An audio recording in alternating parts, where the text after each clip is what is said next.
being on the board on the water, you know, I joke about this to people, but I call it therapy because you're rising up and down with the swell, you're waiting for the right wave, you're talking to your mates, or I surf a fair bit on my own, so you just got time to just chill, time to think about life, about nature, the hereafter, you know, everything involved with it, and it's just, so it probably saves me a fortune in bills for therapy, but it's just, it's so relaxing and it's so refreshing.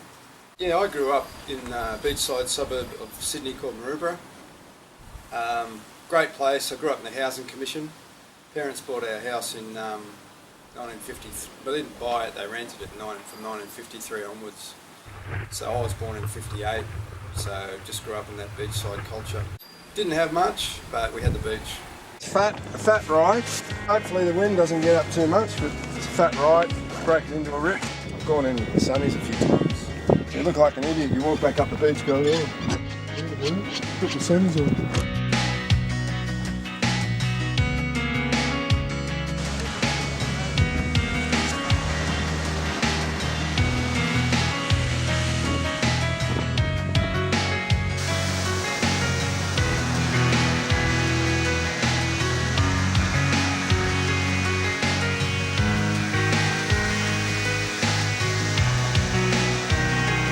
Oh, that was fun. A bit on the fat side, but the fun part is with a big board, the length of rides. You know, it's all about the length of rides, and you know, went nothing flash, but just a few odd manoeuvres, and kept it just to milk it right to the end. And yeah, it's just a fun wave. Like I said, nothing flash, but hey, we're easily pleased around here. And look, now, can you see a crowd? Have a look. Any surfers? No crowds, man. It's our secret spot. We're always looking at swell charts. Swells generated by wind blowing across water. As a science teacher, I can tell you that, from great distances. So we look at low pressure systems, and wind blowing across low pressure systems will generate swell. Northeast, south swell, that will mean that the waves will be on in different locations. So you move your location around to fit where the swell's coming from. East coast of Australia, in seasons, big swell, small swell, no swell. Just, that's how it works. You just take what Mother Ocean gives you.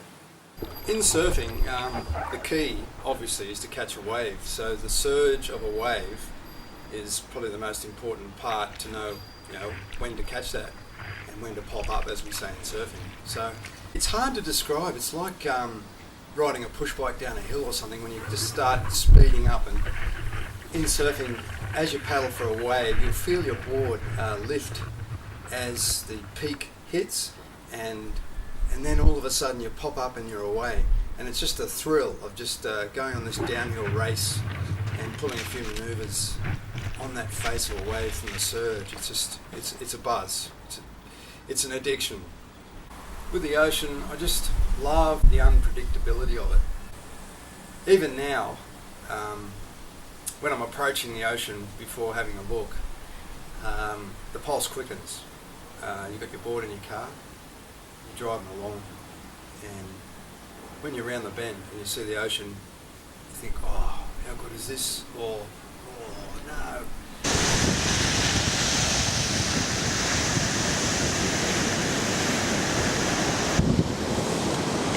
I'm going to go in, have a bit of a session in there with us. There's just nothing there. It's just raking right on the shore, and it's quite dangerous. I set a 1.5 out of 10, not 2. That's a minus 1.5. Got a good group of mates now that I surf together at Stocky. We all ride short and long boards, but it's just like a communal sort of gathering, like a fellowship of board riders. We get together and take the mickey out of each other and just have a good old Aussie fun together. So it's great. One way I reckon you can improve your surfing and have fun is just try different boards all the time. And I love, I ride obviously predominantly longboards. I grew up as a kneeboarder, and that gave me an appreciation of sitting in close to the lip, to the curl and tube riding. Got a great mate, Pete Shealy, or as we call him, Lord Shealy. Not to his face, mind you. But look, he makes my boards. Great guy. He's been making boards in Newey for over 40 years. Most people know him. And being a Mad Knight supporter. I love the night. Shut up, mate. This is a classic 9.6 that Pete made me. Great colours and just nice standard sort of shape.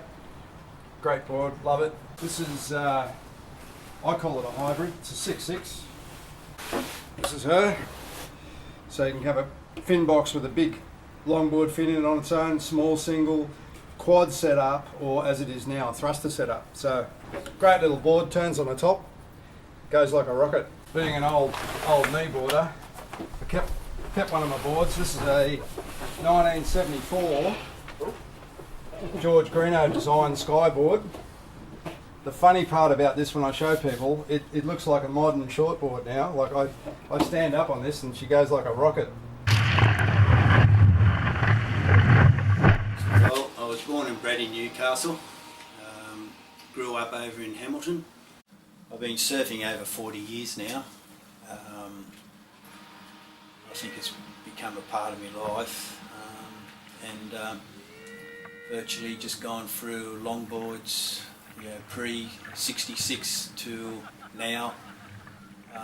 Rode all sorts of different boards. I just always liked the ocean, always liked riding waves. Back in the day, you didn't like swimming all the way in, so you'd try to keep hold of your board as long as you could.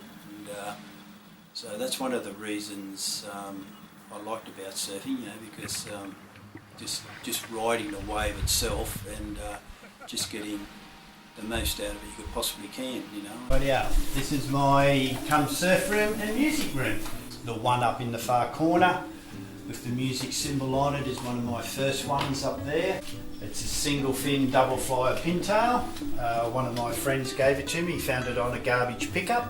I haven't done no work on it. I don't like fixing them right up so they look like brand new. I like to look at them like that because at least the guys have surfed them and they liked them. This twin fin, that was an age of boards that were very dominant type of thing. MR brought them to the vogue and I made a lot of them. And this is another one, Wizards of the Water, taken off the movie called Wizards of the Water. Artwork was by Ross Smith, who passed away. It's got some of my first stickers on it, rail stickers they're called. And there he's got Lou and Bub, and that's one of my original stickers too. So you can see that it's in quite good condition. This is a board I just completed, 7-footer mini mouth, round tail, tri-fin. This is the templates that I used on most of my boards. These templates here are type nose and tail templates of different boards. You can see they're different shapes in tails. This is for a tiny little board that I've made for christenings, for people who want boards for christenings. Then we go into all the hand planes, all different hand planes. And then we go into surf forms, and we go into other hand planes, block planes to put V's and things in them, and concaves. This is what you call a rail template. It's got the shape of a rail, which I can use on the bottom and also on the deck. That's my first ad, and it was out of the 70s into the 80s. Because that's when I went into business for myself. That's an order form, the size of the board, how wide he wanted it, 3 inches, 18-inch nose. These are all foot measurements from the back of the board, and it just goes down what he wants, pintail, longboard, and he just wanted it rails and the bottom clear with different tones of blue. These are the planers that I virtually rough out my boards with. I rough them all out. I've got no shaping machines, so I haven't even got a profiler. I do it all by hand with these first. This is a one I mainly rough out because it's got quite heavy blades. And this one here has got a barrel, which has got all little fibres on it, which makes it very smooth.